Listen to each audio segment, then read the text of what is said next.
એટલે જ કહેવતમાં પણ કીધું છે કે નથી મફતમાં મળતા, એના તો મૂલ ચૂકવવા પડે છે। જય માતાજી મિત્રો।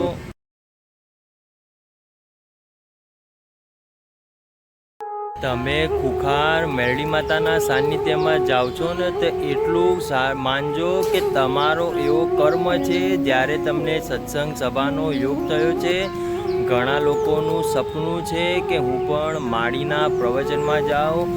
મિત્રો, જ્યારે આપણું પુણ્યનું ભાથું ભરાઈ જાય ત્યારે ખુખાર મેરડી જેવી માતાનો સંગાત મળે। પણ આપણે આજે સાનિધ્યના અંદર ગયા અને એના પછી પણ આપણે દુઃખીના દુઃખી છીએ। તો મિત્રો, જ્યારે દુઃખ પડ્યું ત્યારે જ આવી માતા મળી, આવી માતા ના મળી હોત તો આપણું શું થાત? હું કહી દઉં આપણું શું થાત? આપણે કોઈ ખૂણામાં બેઠીને રોતા હોત, આપણી વેળા વેચાઈ ગઈ હોત। મિત્રો, આ માળી મળી છે તો એને ઓળખજો। આપણે તો કાંઈ અમરપાટો લઈને નથી આવ્યા, આજે નહીં તો 100 વર્ષે આપણું મૃત્યુ તો થવાનું જ છે। પણ આવી માતા જો ભેડી હશે તો 7 જન્મ સુધી પણ આપણને કોઈ પણ દુઃખ પડશે પણ એ દુઃખનો અહેસાસ નહીં થાય। રામવાણી રામ। માળીએ પ્રવચનના અંદર કીધું જ છે કે જ્યારે દુઃખ પડે અને એ દુઃખ દૂર ના થાય ત્યારે શું કરવાનું? મિત્રો, મેં આના પહેલાંના વિડીયોમાં કીધું જ હતું કે જ્યારે પણ આપણા ઉપર કોઈ આપત્તિ આવી પડે, આપણા ઉપર દુઃખનો ડુંગર તૂટી પડે, ત્યારે આપણે ભગવાનની પ્રસાદી માનીને એ દુઃખને ગ્રહણ કરી લેવાનું।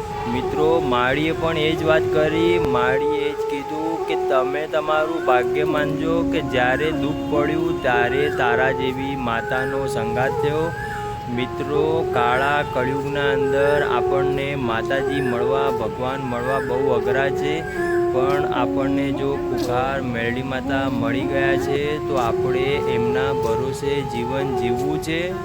મિત્રો, હું તમને જણાવી દઉં કે જ્યારે પુણ્યનો ગળો ભરાય ત્યારે સત્સંગ સભાનો યોગ થાય, જ્યારે આપણા કર્મનો ઉદય થાય ત્યારે ખુખાર મેરડી જેવી માતાની। તો મિત્રો, હવે આપણે એવું ના વિચારી શકીએ કે મારું દુઃખ હતું એટલે તો હું માતાજીના સાનિધ્યમાં ગયો જેથી કરીને મારા દુઃખનું નિવારણ આવે। મિત્રો, હું તમને જણાવી દઉં કે ઘણા ખરા લોકોના પાસે અબજો રૂપિયા પડ્યા છે છતાં પણ દુઃખીના દુઃખી છે। આપણે ઘણા લોકોને પૈસાની પ્રોબ્લેમ હોય, ઘણા લોકોને શરીર દુઃખ હોય, તો ઘણા લોકોને ઘરનું દુઃખ હોય। મિત્રો, દુઃખ તો અનેક પ્રકારના છે પણ દુઃખ દુઃખ જ કહેવાય છે। દુઃખનું નિવારણ ત્યારે જ આવે જ્યારે આપણું હૃદય હલવું ના જોઈએ। આપણું હૃદય ત્યારે જ ના હલે જ્યારે ભક્તિભાવવાળું જીવન જીવ્યા હોય, માતાજીની એવી અમુક વાતો આપણે ગ્રહણ કરી હોય, ભગવાનના અમુક શબ્દો આપણે ગ્રહણ કર્યા હોય કે કરતા હરતા ભગવાન છે, તમે અને હું તો નિમિત્ત માત્ર છે। આપણું પિક્ચર તો પહેલાં જ બની ગયું છે, ખાલી પાત્ર ભજવીએ છીએ। મિત્રો, તમે અને હું કાંઈ અમરપાટો લઈને નથી આવ્યા, પણ જેટલું પણ જીવ્યા જીવી જાણવું છે। ભગવાનના મૂર્તિમાં રસભર થવું છે, ભગવાનની પૂજા પ્રાર્થના કરવી છે, 2 ટાઈમ સવાર સાંજ 5 આંગળીની પુનઃ રાખવી છે।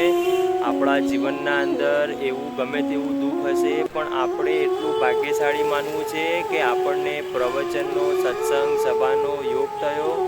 અને જો સત્સંગ સભાનો યોગ થયો છે તો અવશ્ય દુઃખ ટળી જશે। વિશ્વાસ રાખજો અને એક જ વાતમાં મંડ્યા રહેજો।